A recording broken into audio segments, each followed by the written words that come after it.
Erev Tov, bonsoir.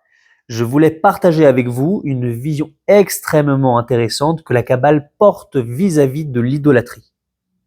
Le Zohar, dans la seconde partie, feuille 86, page B, nous dit comme ceci, et je vais lire en araméen puis traduire. Ta'ana, kama panim la panim itle le kucha brichu, panim de naharin, panim de lo naharin, panim tatain, panim rechikin, panim krivin, panim de lego, panim de lebar, panim de imina, panim de smola.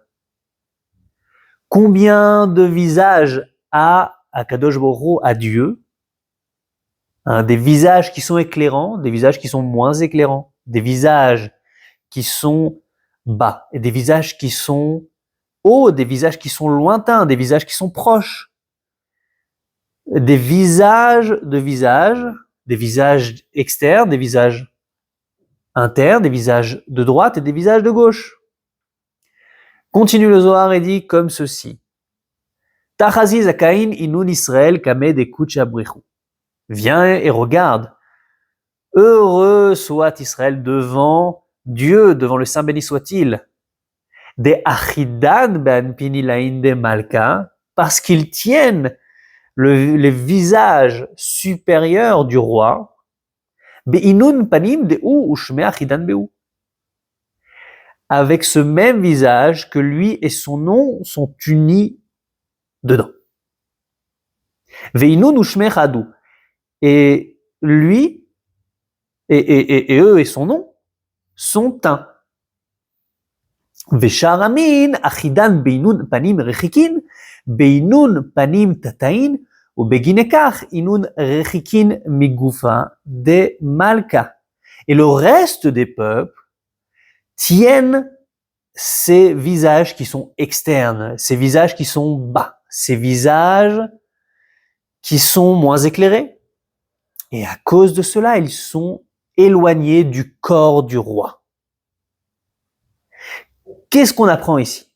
On apprend ici que les dieux des autres peuples ne sont pas autre chose, selon le Zohar, que des visages de Dieu, de la manière dont Dieu se dévoile au monde.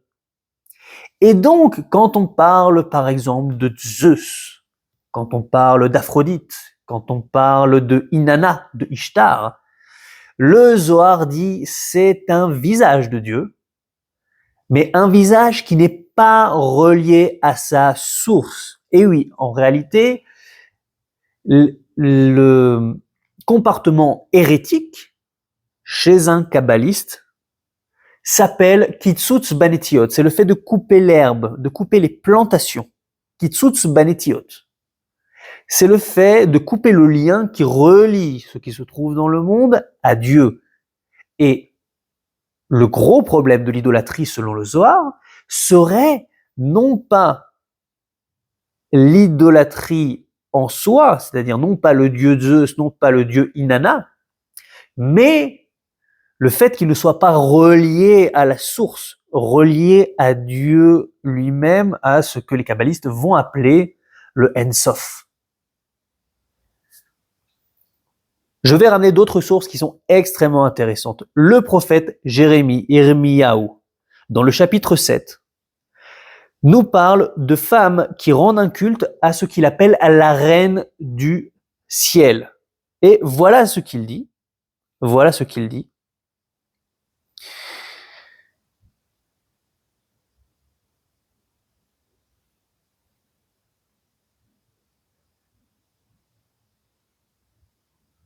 Les fils ramassent le bois, les pères allument le feu, les femmes pétrissent la pâte pour faire des gâteaux à la reine du ciel.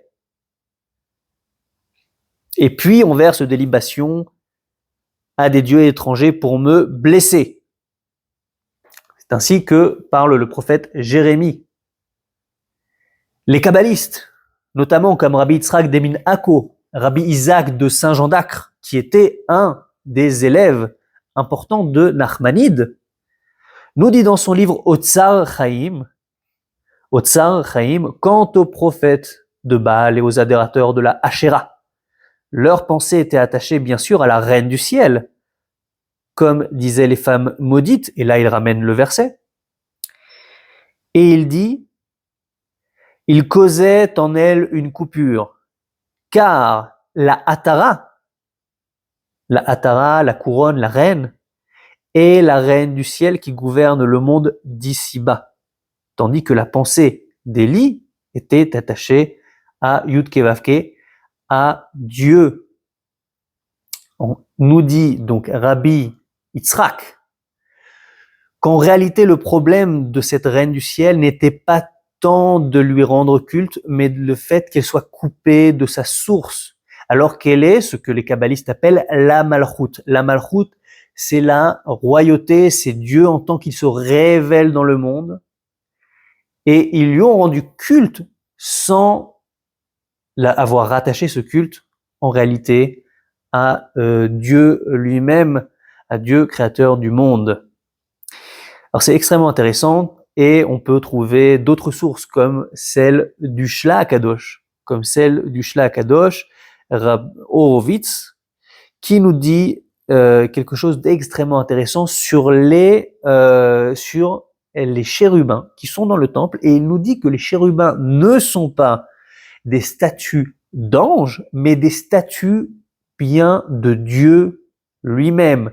Une statue pour le nom de Yud-Kevavke, le tétragramme, et une statue pour le nom Elohim. Et il explique que dans le temple, on peut faire des statues car ce qui est fait dans le temple est rattaché directement à Dieu et à la présence divine, et donc il n'y a pas de danger d'idolâtrie. Et donc, selon ces kabbalistes, selon le Zohar, l'idolâtrie, les dieux étrangers, le problème ne sont pas ces dieux en soi, mais le fait qu'on prenne un phénomène externe à Dieu et qu'on lui rende culte à part entière. Maïmonide, le Rambam raconte d'ailleurs que dans l'histoire du monde, l'idolâtrie commença après que les hommes se rendirent compte que certaines parties de la création étaient très importantes. Par exemple, le soleil est quelque chose qui est extrêmement important pour nous, et ils ont commencé à lui rendre culte en disant « c'est un serviteur de Dieu, nous lui devons un culte ». Et petit à petit, au fur et à mesure, ce culte du soleil, ce culte de la lune, ce culte du vent, de l'eau, du feu,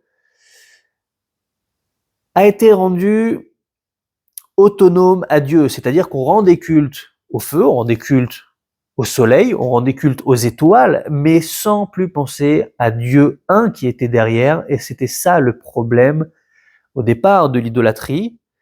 Et en ça, Maïmonide rejoint ce que disent les kabbalistes, et c'est extrêmement intéressant, car la vision qu'on a de l'idolâtrie est en général très axée sur ces dieux qui sont méchants, horribles, etc. Non, ce n'est pas le problème, nous dit le Zohar, ce n'est pas le problème, nous dit Rabbi Yitzhak Demin Ako, le problème, c'est qu'ils sont coupés de leur source, alors que s'ils étaient reliés à la source de l'un, on aurait pu parler.